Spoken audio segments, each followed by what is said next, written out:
আসসালামু আলাইকুম রহমতুল্লাহ। সম্মানিত খামারি ভাই বোন যারা ইনকিউবেটর ব্যবহার করেন, শীতের সময় যে আপনার ফ্যান যে বাতাস দেয়, ফ্যানটা যে ঘুরে, এই ফ্যানটা কিন্তু গরমের চাইতে গরমের ভিতরে আপনার যদি যে পর্যায়ে থাকবে, শীতের মধ্যে কিন্তু এই ফ্যানকে স্পিডটা কমায় দিতে হবে। যার কারণে আপনারা রেগুলেটর ব্যবহার করবেন। রেগুলেটর ব্যবহার করলে আপনার কমানো যাবে।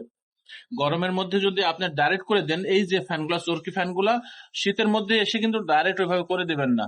হ্যাঁ, শীতের মধ্যে এসে আপনার কমাই দিতে হবে। আহ, আহ, বাতাসগুলা কম কমাই দিতে হবে। যার কারণে রেগুলেটর আপনারা লাগাই নেবেন।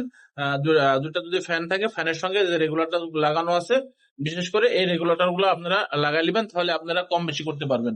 কারণ এগুলো প্রয়োজন। শীতের মধ্যে বাতাসের স্পিডটা এক হতে হবে, গরমের মধ্যে এক হতে হবে, শীতের মধ্যে আর এক হতে হবে।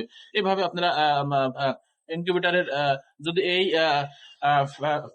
ফ্যান গুলা আপনারা বাতাস গুলা আপনার সার্কুলেশন করতে পারেন, তাহলে ডিমের জন্য কিন্তু ভালো হয়।